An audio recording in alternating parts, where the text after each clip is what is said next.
All right, you just heard me read the newsletter John Matthews sent to MTI members.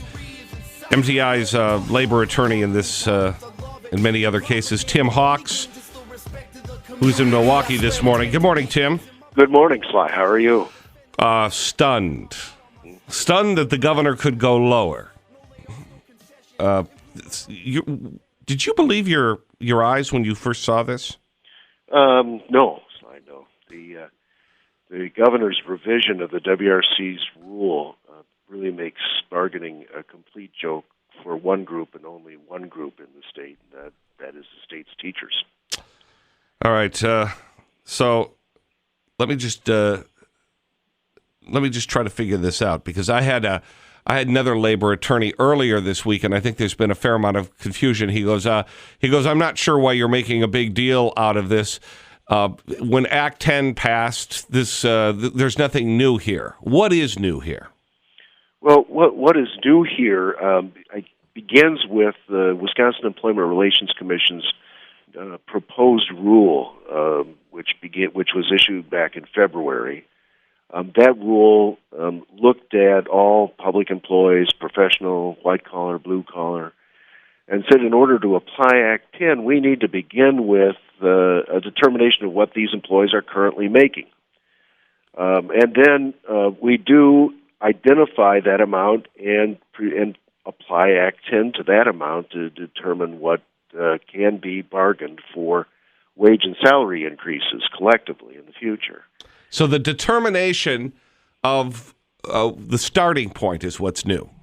That is correct. All right. So does the rule apply to just increases or all wages?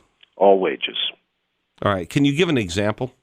Yeah, well, you take a look at the MTI contract, for example.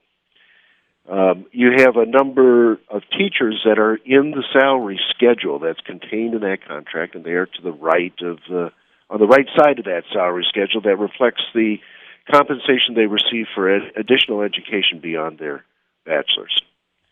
Under the new rule, every one of those employees is deemed to have a base wage that excludes all of that compensation that's attributable to additional education. We say it moves all of them back to the BA base lane in the salary schedule. In MTI's case, that's a reduction of about 10%. In the case of many other school districts, that's a reduction of up to 30% of a teacher's salary. Now, that's not what they're actually going to get paid. That is where the union would begin to bargain. It bargains the up to the inflation rate, up to the CPI increase on that base. But really, it's a kind of foolishness. It would be like you, Sly, going into the station to negotiate your salary, and the station replying, say, well, we'll agree by contract to 70% of your proposal, and then we'll just sort of leave it up, the last 30%, up to our discretion during the course of the year. There's no contract at all. Tim Hawks with us, labor lawyer, MTI lawyer. We're talking about the latest attack, not only on teachers, but it's my understanding this could affect Dan County social workers all over the state, and in some cases, some people that work for some of the other utilities, such as the water utility. All right, so let me ask you this. Do they bargain the wages for individual teachers or for the pool? Under the WRC's rule, they would be bargaining as they have in the past. The distribution of the money for all members, all individuals in the bargaining unit represented by the union. What if a school permitted to enter into side agreements with unions about additional educational pay? Could they do that? Under Act 10, they could do that, yes. Will teachers be worse off if they stay in their union? No, absolutely not. Because I think that there was some worry about that it could actually make things worse. This will make bargaining worse, but having a labor organization present and on the scene will not be worse. So it seems to be Peter Davis from the WERC is sort of trying to keep the pot at a low simmer here by saying he doesn't think school districts will actually use this tool. Do you think school districts, let me just pull one right out of a hat here. Let's just say New Berlin. And you probably know why I picked New Berlin. I do indeed. Look, the bottom line here is that a district would have the discretion to do what it wishes with teacher salaries.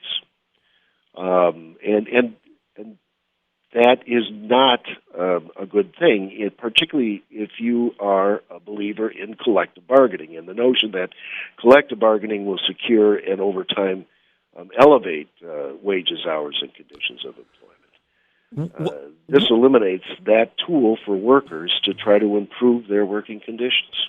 What would be the motivation? First of all, I'll probably get myself in trouble here, but I think wages for teachers were too low before Scott Walker started whacking away. When you look at the level of education the teachers have. Actually, Slade, let me follow up. If you don't mind the interruption, let me follow up on that point. I have to update the information, but back in 2004, I reviewed one of the large urban school districts to salary history for the 10 years that preceded it. You may recall in 1994 the QEO was adopted, preventing interest arbitration in salary disputes in negotiations. Well, in that 10-year period in that school district with 1,700 teachers, the average teacher salary in the district declined by 14% as compared to inflation. That decline is reflected. The Department of Labor does a comparison of relying on NEA and AFT numbers to determine what the average teacher salary is in all 50 states, and you can rank order them by 50, by all 50 states. Taking a look at just one number, that is the average teacher salary in Wisconsin over that 10-year period, the relative ranking of teacher salary in Wisconsin declined by more than 10 ranks. That trend has probably continued relatively unabated. Teacher salaries in Wisconsin are not and will not compete with teacher salaries in either Minnesota, Wisconsin, or Illinois, or for that matter, Michigan or Iowa. Here is and here's the other thing to put in the totality of all this. I was in Lodi the other day where they're laying off teachers. They're going to privatize the custodial services.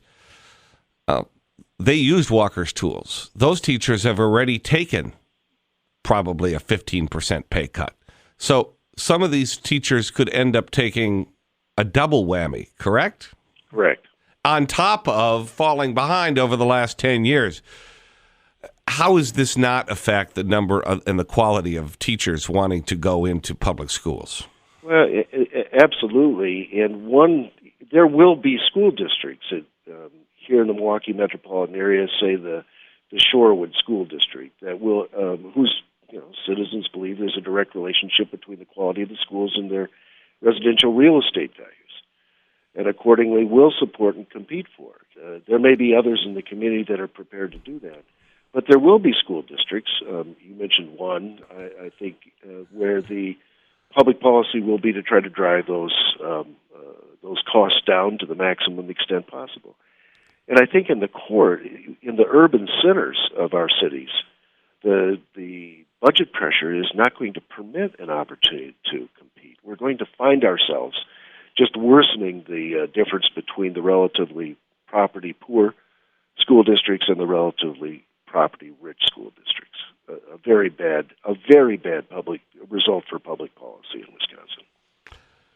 Why don't you think this is getting Tim Hawk's with us, by the way, labor lawyer? We're talking about Scott Walker's latest.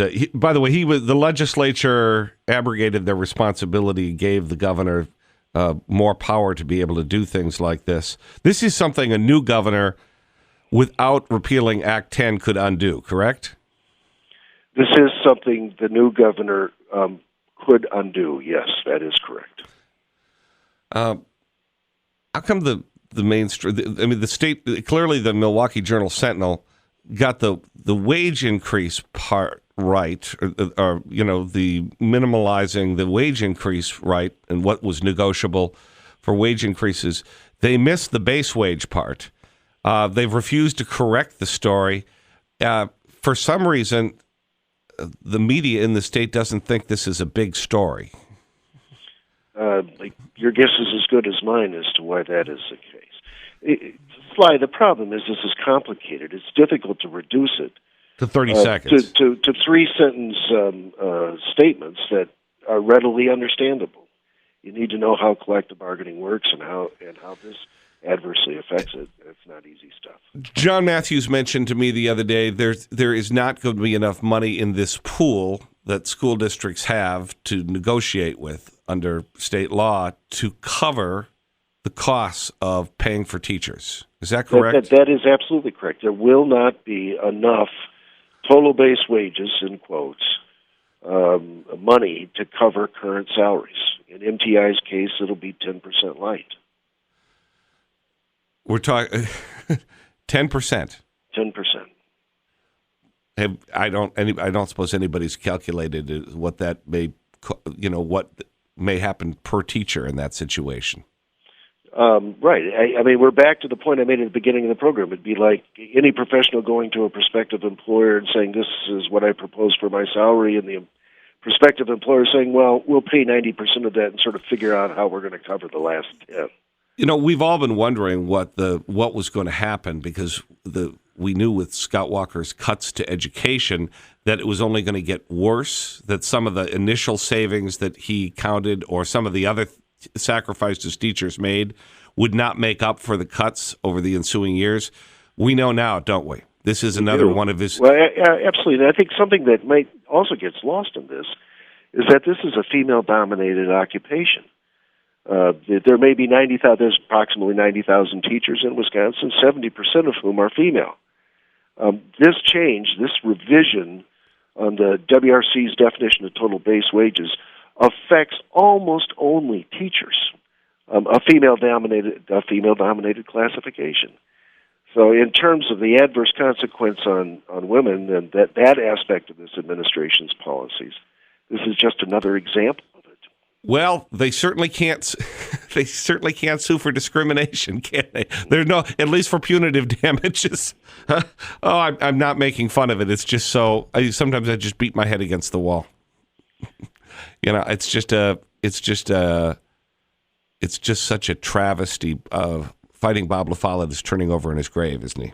Indeed. Well, thank you for explaining it to us. All the more reason to get out and vote on what we call, Tim, Cinco de Mayo Day, which is June 5th. Indeed. All right. We celebrate that here in our firm. All right. Tim, thanks for coming on. Thank you. Bye now. Okay. We'll get this podcast as soon as possible, spread it around, and we'll talk about this. I want to talk about this with you this morning. The full assault on teachers continues. Scott Walker is going from village to village to village to village and just burning this state down.